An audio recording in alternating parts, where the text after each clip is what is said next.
Jeffrey, Jerome, Joshua, grandchildren, family members, and friends.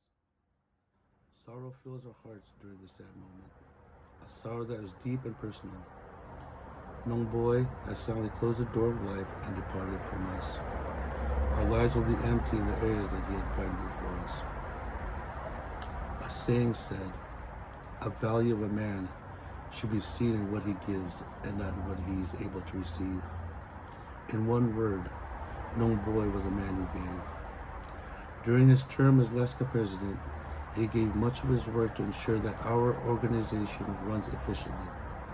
That is why, my dear friends, as we are virtually gathered here to say goodbye to him, I would like to speak in celebration of his life. Here was a life that demands notice, a life that exemplifies brilliance, a life that inspires emulations, a life that burns so that other paths were lit. I have known Nong Boy since I was young and when I was old enough to be a member of the Lubbock Association of Southern California. That is when I really knew him very well. After him, when Leska decided to give me the opportunity to lead the association, I remember Nong Boy gave me a pat on my back and assured me that I would be okay and promised me full support and guidance to lead the Leska efficiently. Nong Boy was a strategic thinker, a visionary who was brilliant, innovative, and creative. As such, he contributed much to hold Leska together and make it one of the best town associations outside Bohol. He generously gave us good leadership, his knowledge, his experience, and his skills. It's hard to say goodbye to someone who had a big impact on our lives. It's always hard to lose someone you know, to let go of him and move on. But if we keep those good memories in our hearts and minds, we can find comfort, and Nong Boy will be with us. Goodbye, Nong Boy, till then, and may your soul rest in peace. Amen. Go. My name is Chuchi Sepulveda, past president of the Boholanos of Southern California. Boy was a longtime member of the Boholanos of Southern California. He was on the board of directors for several years and up to his death, he was the first vice president of the Boholanos of Southern California. He was very supportive to all our activities.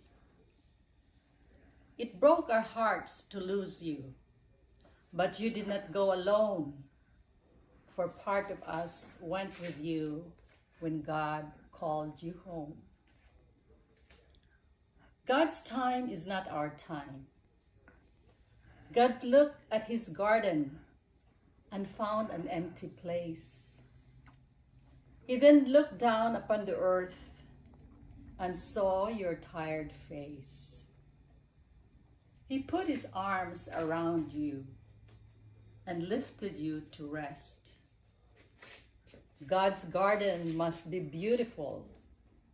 He always picks up the best. He saw the road was getting rough and the hills were hard to climb. So he closed your weary eyelids and whispered, "Peace be thine." May the choirs of angels come to greet you. May they speed you to paradise. May the Lord enfold you in his mercy. May you find eternal life. To Belen and to your family, may our faith strengthen and comfort you at this difficult time. With our love and prayers.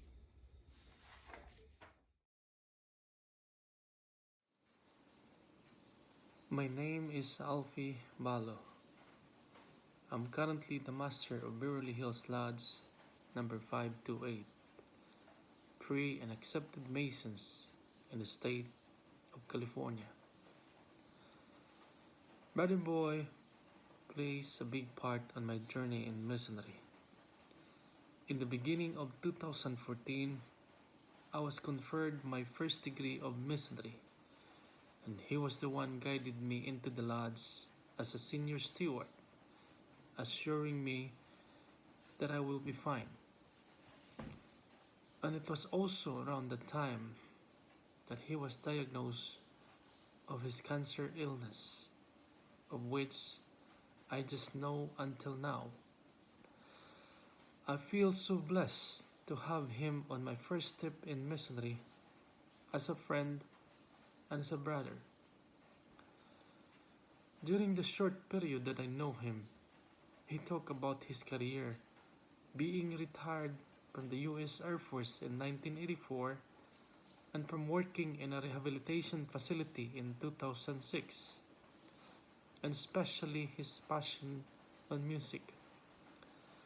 We even agreed that one day we'll jam together or having a karaoke.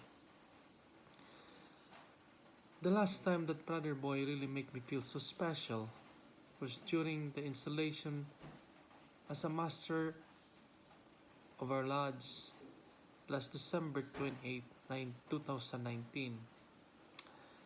I called him to make sure that he will be there on my special occasion, and sadly told me that he cannot come because he was not feeling well. And I can tell from his voice that he was not really feeling good. And to my big surprise, he showed up at the event, even for a short period, and I'm forever grateful and thankful. Brother Boy, from the bottom of my heart, daghang kaadtong salamat. Until we meet again, and someday we'll make that karaoke session that we plan happen, maybe in heaven, where the Supreme Grand Master of the universe forever presides. Rest in peace, brother. To Sister Belen, Jeffrey, Jerome, and Joshua, with the brethren of Brother Boy from Beverly Hills Lodge number 528, and Masons all over the world are your family, and we will always be here for you.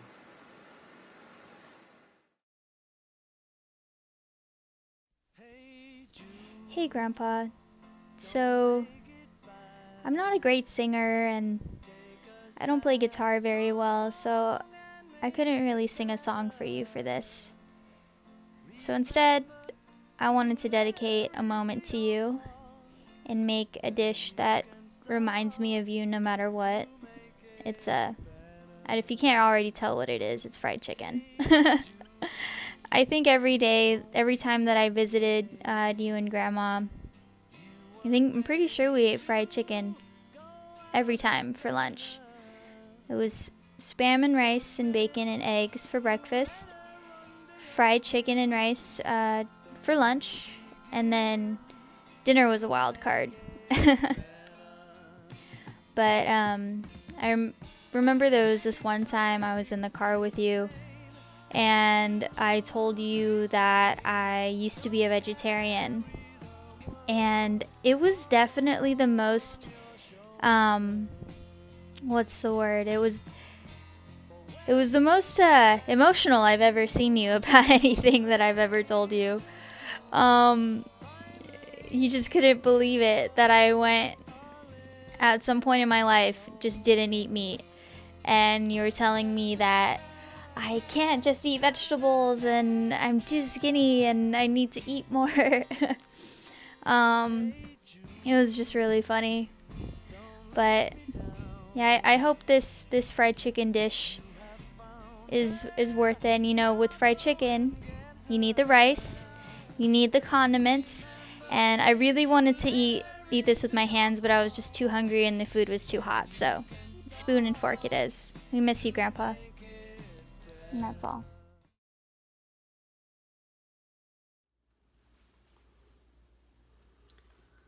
Hello, family and friends. Thank you all for joining us. For those of you that I have not seen in a very long time, you probably don't recognize me. I'm Jeff, the eldest son of Boy Maquindang. With what's going on in the world right now, unfortunately, we're unable to be together to have a proper service for my dad. So I'm glad we're able to at least use technology to express that. As much as I've personally prepared for my parents to grow old, I never did imagine that I'd be speaking about my father's legacy this early in life. But as many of you may have known, my dad was fighting cancer for a very long time, and he remained strong through the entirety, except when his body finally could not physically match his will. But one thing we know for certain, and thank God for that, is that my dad is no longer living in pain. Instead he's enjoying peace and happiness up in heaven. He's looking down on us, proud that we're doing the right thing and representing the Maquindang family, with pride and honor. And that was a big deal for him.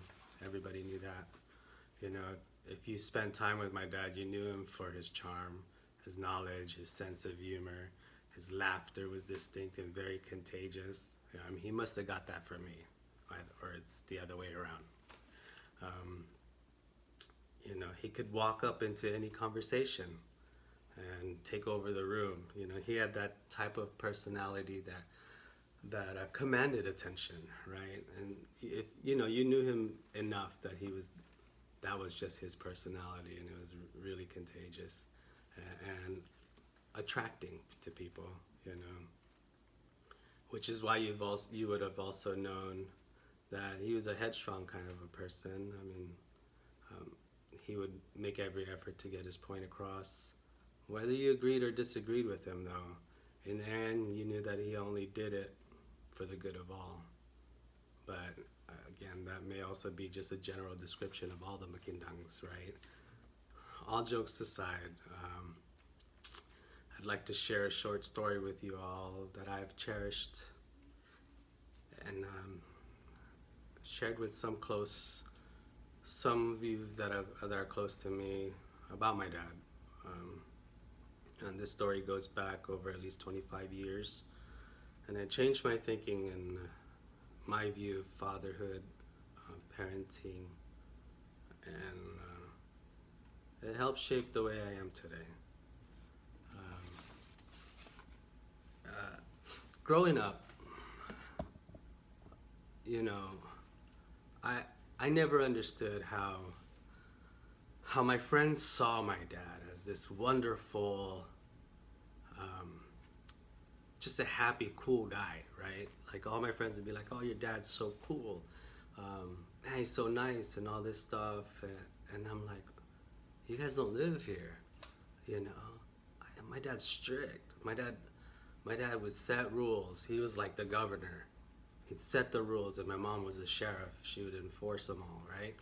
So we lived in this house that I thought, you know, of course, because I'm the kid, right? So I thought that, wow, this is too tough. Why is my dad, you know, tough on me and this and that? I didn't understand that. And just like all kids, you know, especially a teenager, you don't know any better. You think you know it all, but you don't know any better. But that leads to me leaving and joining the Air Force. And it was the first mail call.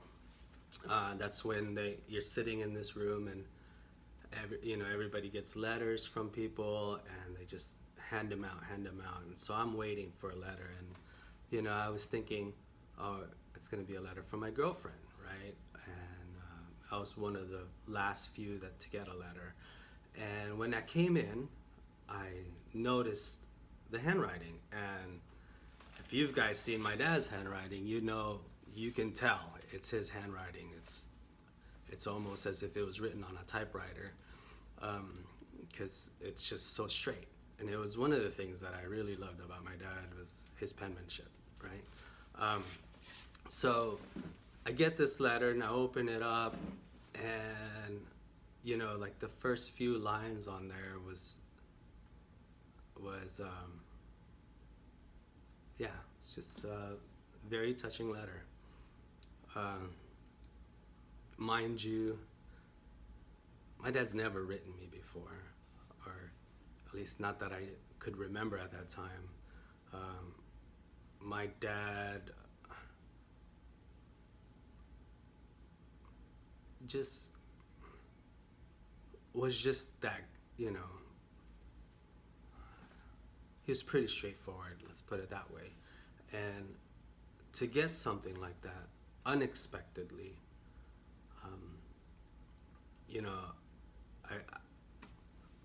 I almost cried right there in the day room reading that letter. I had to grab it and finish reading it in my bed, in my bunk, because just couldn't sit there. And I thought it was tough, right? But reading that really softened me up and really changed a lot of things that I saw about him. I started realizing all the things that everybody sees in my dad, and I started realizing all the things that my friends saw in my dad, and it really changed everything with our relationship. I was a hard-headed kid, so imagine it was just like a switch. It turned on for me as soon as I read that letter. I couldn't wait to go home, but at the same time, I kind of, was anxious about it. So when I finally got home, I remember we were at I think it was Nanai's house at the time, but when I got there, he greets me and he extends his hand, and he shakes my hand. I don't remember shaking my dad's hand, whenever high-fived or anything like that, at least not in my teen years. So those are my memory years, right? I don't remember so much of when I was little, but in my teen years, I really, really had that thought of him, right? And so as an adult, he shook my hand and he said, and he gave me a hug. That was a surprise to me. It was a welcoming surprise. I wanted that. And he shook my hand, gave me a hug, and he said, "Welcome home, bro." Now that one was a little off, because I was like, bro, like, all right. And then he asked me if I wanted a beer. So I'm like, man, why wasn't he like this before? And as the years went by, I thought more and more about that time. And that's why I like sharing this story about him. There's always parts that I miss, a little bit details, but this is really like the main part of the story, was that how it changed the way I saw him. Because how I saw him after that letter, after coming home, was the way I see him forever. He was a good man. He had a different way of expressing that to his kids, but or at least to me, but when I saw him as an adult, when I was an adult and I saw him around his friends and our family and everyone he was around, you can tell that he was somebody that needed to be there, and he was somebody that everybody wanted to be there. He really carried himself well, and he knew how to talk to people. I can't stress that enough, and all of you know that about him. He knew everything about everything, or at least he knew how to talk about it, and that makes it's one of those things that, like, man, I wish I was like my dad. And so a lot of now, as I have kids of my own, especially after when Renee was born, my whole life changed, and I started seeing more and more of what my dad was saying, more and more of what he was trying to instill in me, more and more what he was trying to express, but I did not receive that message the way it was intended. I mean, he wasn't the great communicator with me either, and I think that's what it was, is that both of us were both stubborn. He's my dad, and I'm supposed to listen. But I was pretty rebellious as a kid, so I kind of shut a lot of that out, which is my regret to this day, is that I should have listened more. I should have listened harder, and I should have tried better to understand his point, because there's not enough time later to try to do that. And the years that have passed, I've tried to become everything that he said I should have been, and I know he only expressed himself the way he did to me because he knew I could be better. He wasn't, I always thought growing up that he was putting me down, or that, like, am I not enough? Am I not doing enough to impress you? But now, reflecting not just today, but in the years after I've read that letter, in the years after I came home from basic training, I thought more and more about that, and I started seeing him in myself as I was raising Renee. And I see more and more of that as, I'm raising the other four. I understand now. I understand everything my dad was saying. And I wish I would have been able to express that to him better. That how special that was to me, and how I wish I would have just done what he said, exactly as he said, because he only knew that I could be better, and that's what he was pushing me to be. So, yeah, and I forgot to tell you guys, really what that letter said,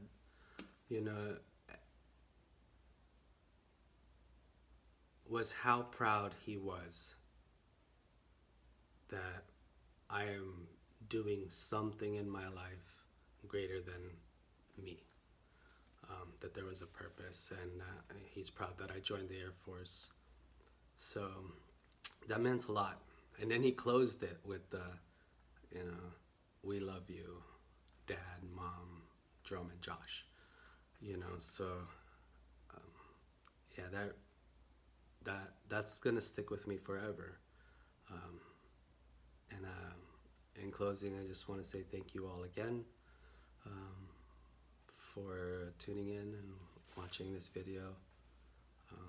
May God continue to bless you all and your families, and please be safe. Goodbye.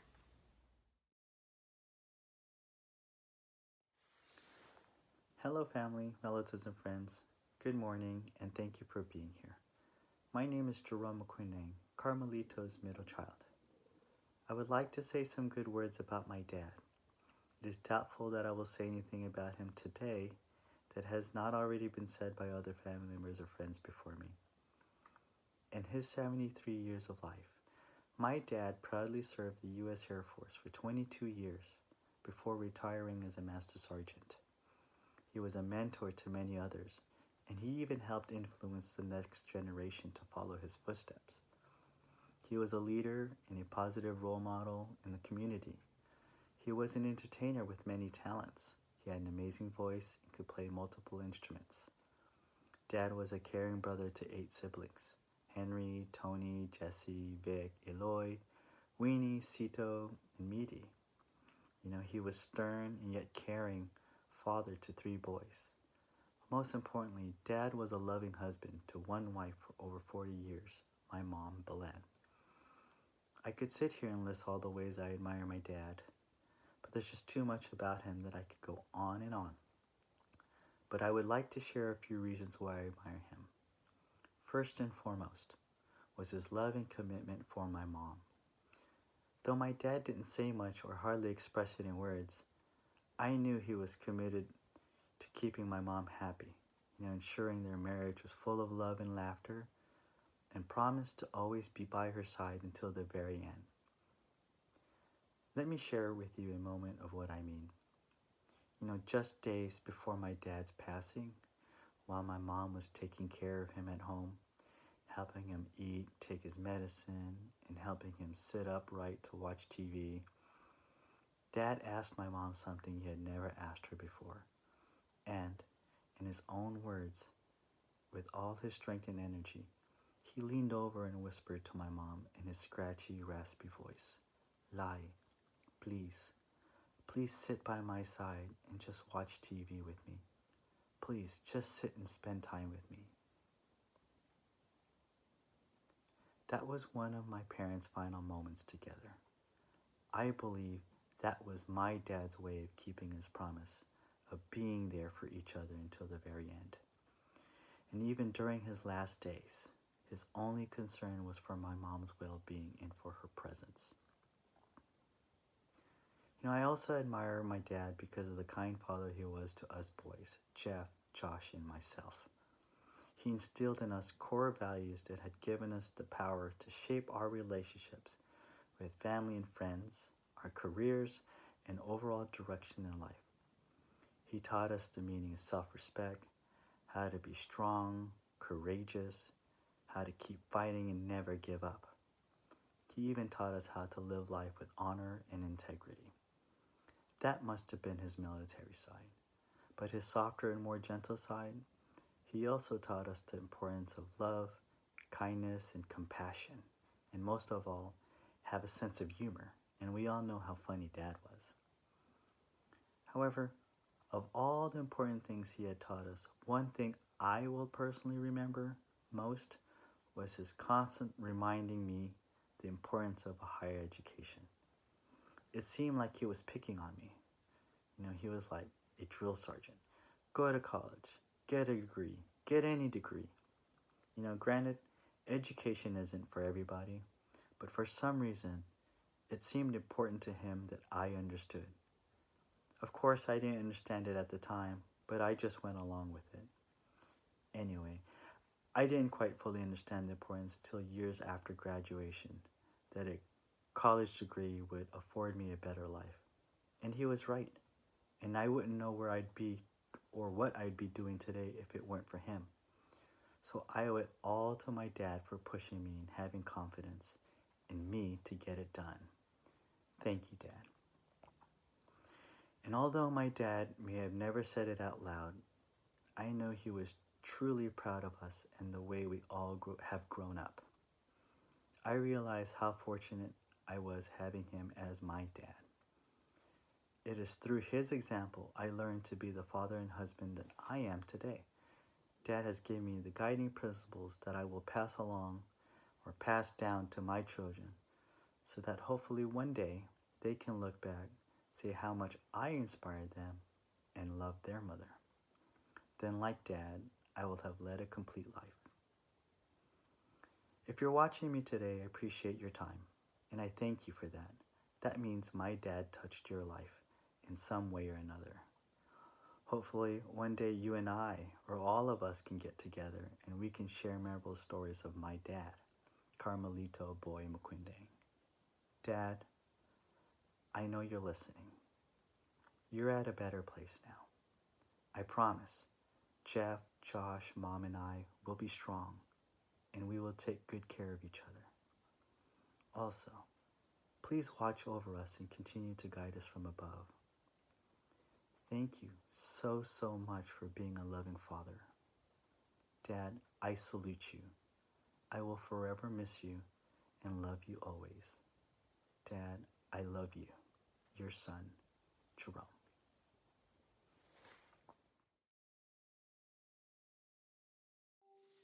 Hello, ladies and gentlemen. My name is Josh Maquindang, son of Carmelito, or Boy Maquindang.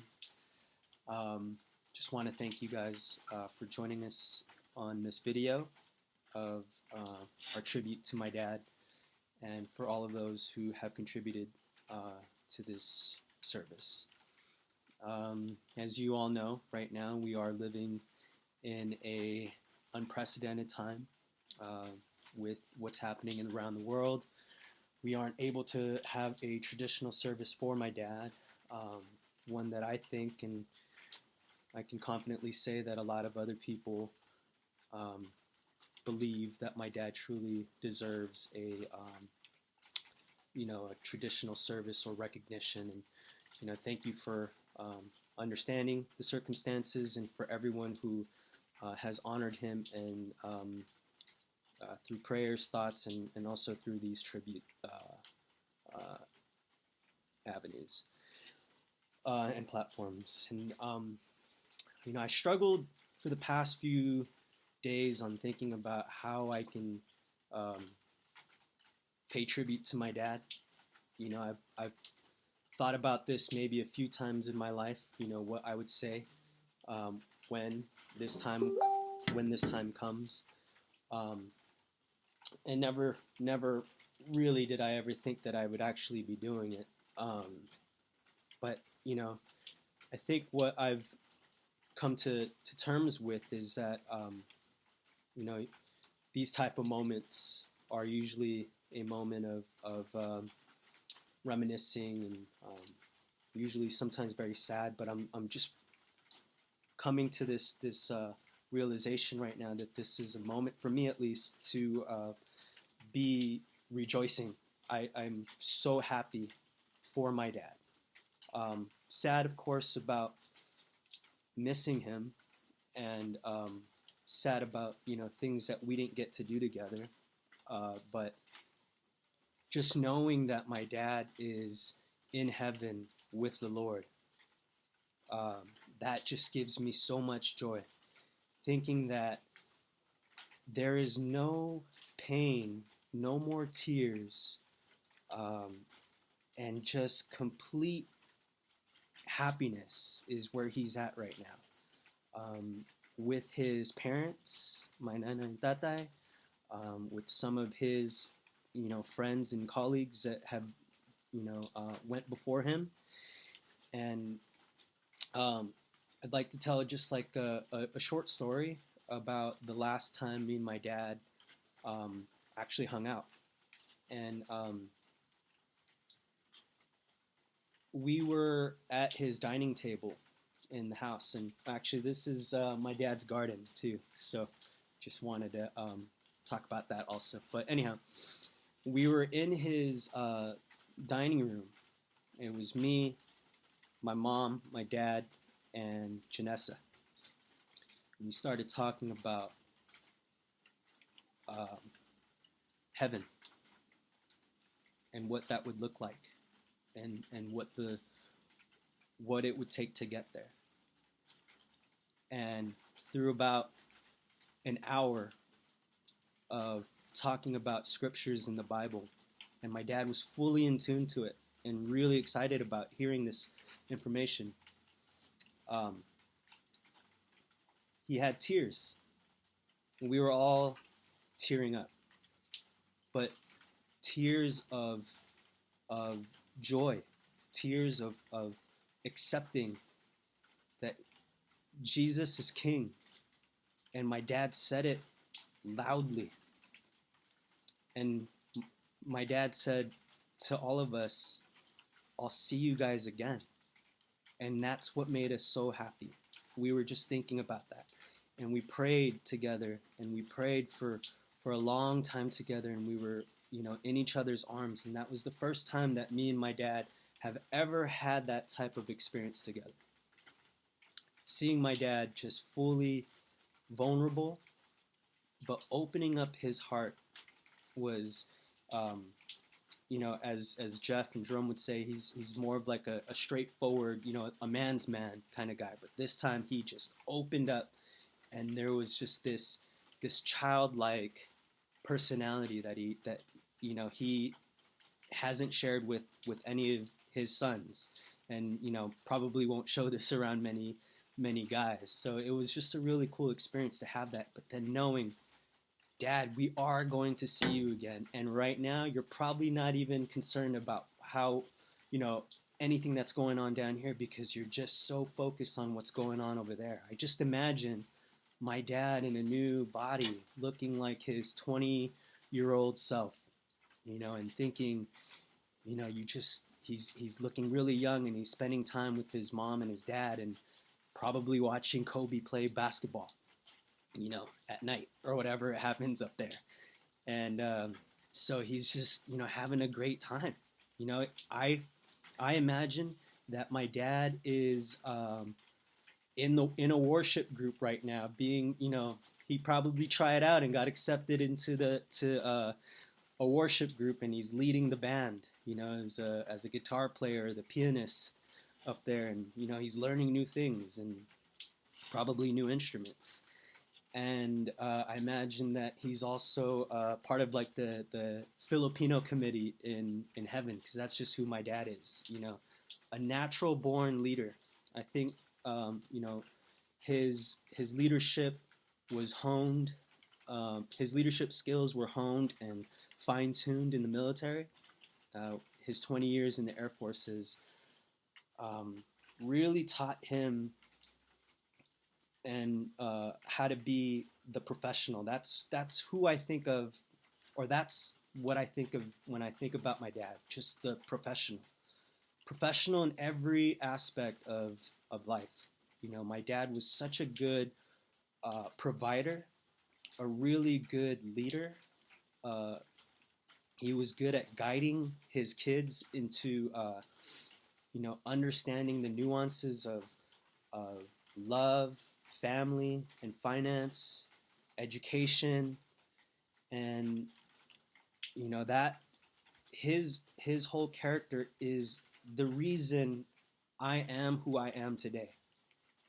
When I got involved in coaching running teams, or even before that, just deciding to run marathons and then coaching running teams, that's my dad. That's the reason why I was coaching, the reason why I have the confidence to lead big running teams, the reason why I got involved with Help LA and feeding the homeless. That's my dad. My dad taught me to be a community person. He was a community leader. He was involved with the Lobok Association, as a president. He was also a vice president for the Boolanos Association of Southern California, because his dad was.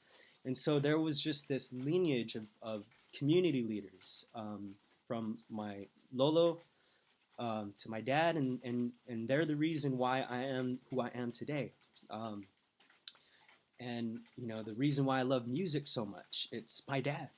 He, from an early age, would be singing off his -1, a Filipino early karaoke machine in his living room. And my dad would sing every single night, every night. And I think it was because at that point, he didn't really have a band. But growing up, he was a part of a band, and he would travel. I would hear these stories from my mom and from everybody that my dad would travel all over the Philippines and perform in so many different venues, and that was so inspiring just to hear how he was when he was younger and what his passion was. When he married my mom, that became his passion. My mom was his passion. My mom was, everything that mattered to him. And then he gave birth to, my mom and dad had Jeff, Jerome, and myself, and family became his passion. And but he still had that hobby of singing. And I'll never forget, a year and a half ago, my dad was involved in a band out here. He joined a band of retired folks, and they would tour different venues out in LA and perform. And I was fortunate and lucky enough to watch him play his last show. And Janessa and I danced as he sang, "You Look Wonderful Tonight." My dad had an amazing voice. One of my favorite songs, listening to him sing, was "One in a Million." And it was such a beautiful song because he would always sing it, dedicating it to my mom. I remember when I was younger, my dad would always drag me to this place called Jerry's. And when I was younger, I didn't get it. I kind of would rather be at home playing my video games or playing basketball. But my dad we didn't have a babysitter, so they would bring me along, and I would watch my dad just sing all night. He loved it. But what my dad, my dad has really stressed to me was just being confident, being professional in what I do, respect myself, respect my elders, respect the community, love your family, love them hard, spend more time with your family as often as you can. These were things that my dad always encouraged. He would always bring me out. It's the reason why now I was part of the Bolano Association, or I'm still part of the Bolano Association, and I proudly served alongside with my dad on the board. We were both inducted together just this past December. I never would have done this if it weren't for my dad, and I'm so glad that I was able to connect with a Filipino organization that my dad and my grandfather were involved with. It just means so much for me to continue that legacy.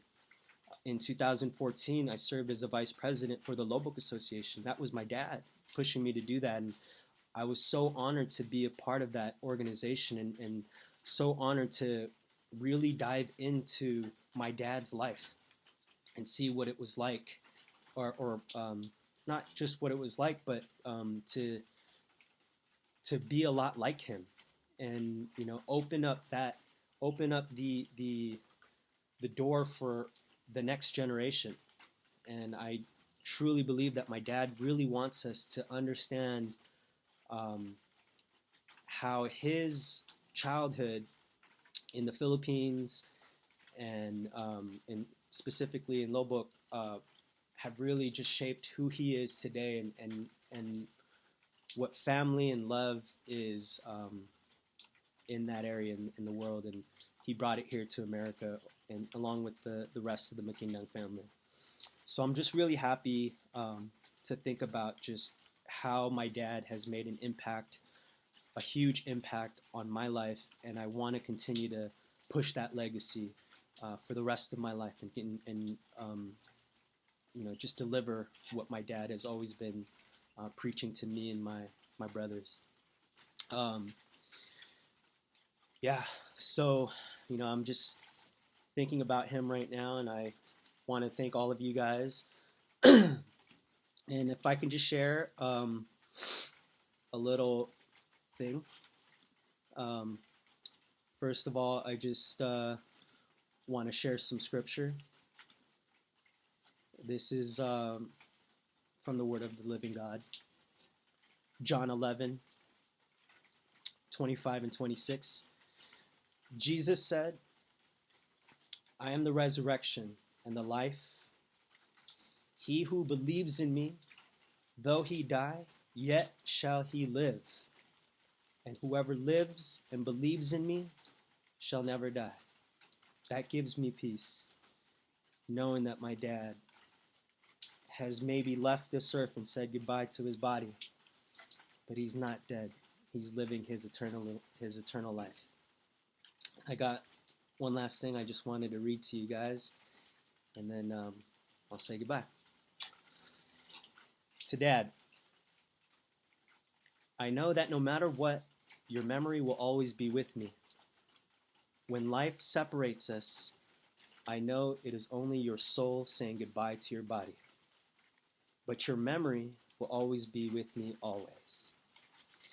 When I see a bird chirping on a nearby branch, I will think of you singing to me. When a butterfly brushes gently by me, so carefreely, I will think of you assuring me that you are free from pain. When the gentle fragrance of a flower catches my attention, I will think of you reminding me to appreciate the simple things in life. When the sun shining through my window awakens me, I will remember the warmth of your love. When I hear the rain pitter-patter against my windowsill, I will hear your words of wisdom and will remember that you taught me so well that without rain, trees cannot grow. Without rain, flowers won't bloom. Without life's challenges, I cannot grow strong. When I look out to the sea, I will think of your endless love for your family. When I think of mountains, their majesty and magnificence, I will think of your courage for your country, both in the Philippines and here in the States. No matter where I am, you will be beside me. For I know that no matter what, you'll always be with me, Dad. I love you, I miss you, and I can't wait to see you again. Praise God that you're home, Dad. And take care.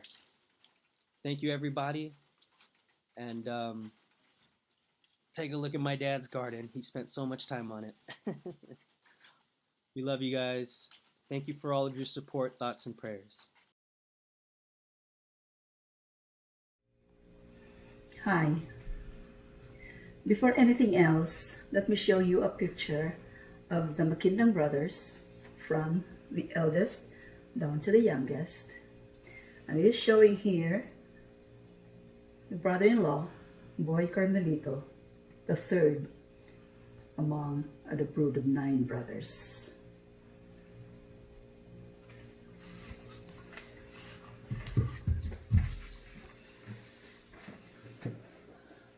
Good afternoon, everyone. Today, we are celebrating the life of Carmelito Maquindang. Boy Carmelito was a brother-in-law in name, but really a brother to me. Before our family migrated to the U.S., all of the Maquindangs from Tay Luis to Naibeba and my 8 brothers-in-law were already settled here in California. Uncle Boy, as he was fondly called, left Auntie Belen to stay with us in Lubbock while he was abroad. So a year and a few months after, Uncle Boy came back to the Philippines to marry Auntie Belen. Wasn't that something? That just showed how much he loved Auntie Belen. I considered him 1 in a million. That's why his favorite song was 1 in a Million. So when he sang it, it was really meant for him. When he was stationed at Clark Air Base in Angeles City, Philippines in the 80s with his family, their house was open to Lubucanans and friends. He was so hospitable. He has touched so many lives with his kindness, caring, and loving nature. When it comes to gift giving, he was so generous. My sister-in-law, Bilan, always tells me, "Boy chose that gift for you, Manang." He really knew my style and my size. That's how observant he was. Now, this coronavirus pandemic hinders the togetherness we had been enjoying before. Due to stay-home ruling and physical distancing, social media come in. Nightly novena prayers were done online. On the third day of the novena, prayers were downloaded so that each one of us could join in reciting the prayers and singing the hymns. My 5-month-old grandson Xavier was with me that night. I had him in my arms. He was sleeping soundly. But when I sang the final hymn, Christianos,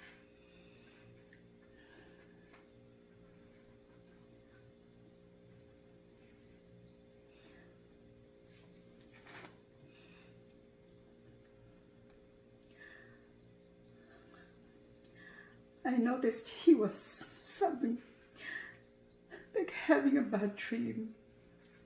Coincidence or not, my baby is sad because Uncle Boy, that's how my grandkids call Henry's brother's uncle, but not grandpa, wouldn't be around to see him grow, to give high five and to say hi, uncle, a common greeting. Boy's death has left a huge void in all of our lives. Of course, we will all miss him. Those we love remains with us, for love itself lives on. He lives on in each of us with our stories and memories. Boy Carmelito, we wish you farewell. Rest in perfect peace, bro. My husband Henry will follow to pay his tribute. Yes, Boy's death made us all wonder why this happened during this unprecedented time due to COVID-19. Everybody say that each one of us, each one of our life has a lighted candle, but Boy's candle was extinguished fast. But what is more regrettable, my brothers, the nephews, the Maquindang clan, friends and relatives, that we cannot be together to hug each other for comfort and support. We cannot pay our final respect in person to our brother Boy. So our only consolation this time is our faith that one day we shall be seeing each other in the next life in heaven. Boy, we know, and all your brothers and everybody knows that you will not be sad and lonely in heaven, because Nanay and Tatay are there waiting for you. Thank you, everyone, for your prayers and support our family. Boy, I love you very much, boy.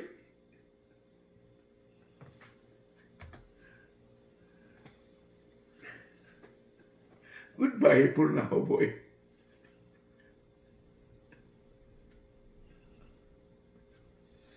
Thank you. Good day to all of you. I am Boy Joven Riquierme, Hermano Mayor of the Lubbock Association of Southern California, known as LASCA. On behalf of the said association, I would like to express our deepest condolences to Belen, the children, Jeffrey, Jerome, Joshua, the wives, the grandchildren, Maquindang brothers, and their families. Thinking way back, when I first came to California many years ago, I got to know you, Luis, Ania Biba Maquindang, who was one of the first families who started the Lubbock Association. I remember you, Luis, Ania Biba, gave so much of their times, financial support to the group. I got attached to this wonderful family who I loved and respect, that I became an active member of the Lubbocanon group. I remember when Boy and his family moved from Northern California to Southern California, and soon he became a very active member of the Lubbock Association. Boy contributed so much of his time and love to the group that he became a president of the Lubbocanons of Southern California for 11 straight long years. That's something to say about Boy's character and disposition. He was always calm and level-headed person. I learned so much from him. Boy is a huge loss to the Lubbock Association. Indeed, he was a great leader, organizer, problem solver, and even an entertainer and a wise advisor. Needless to say, he was a fantastic leader and a true friend of mine that was very well respected. I personally will miss him. He always had my back when I needed help. Give me advices and encouragements. I will miss above all his great friendship to me and my family.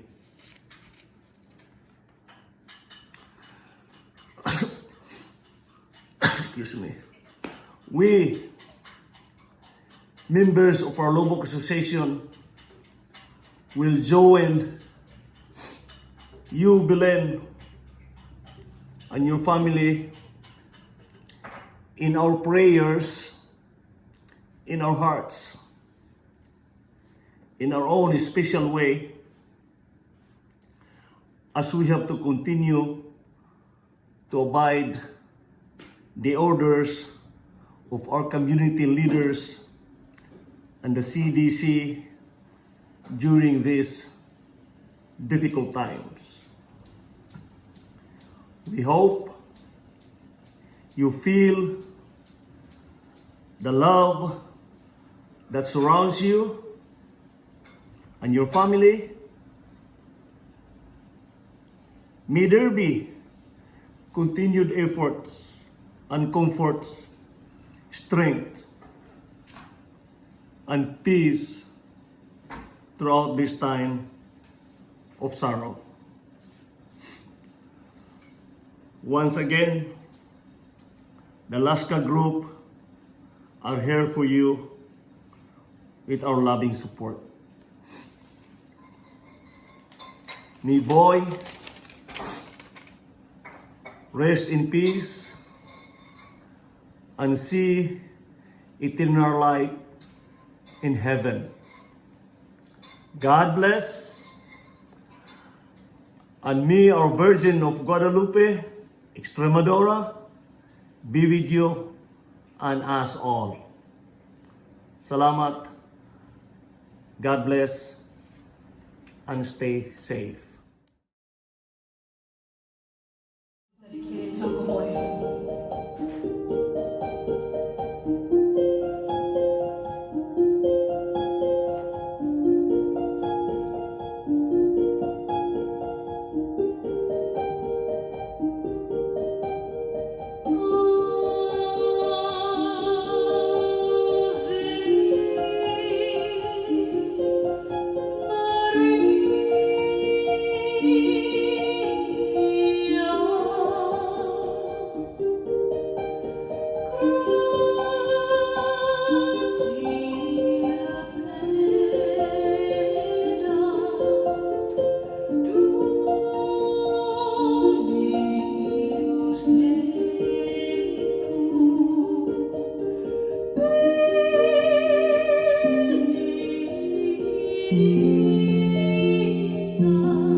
You're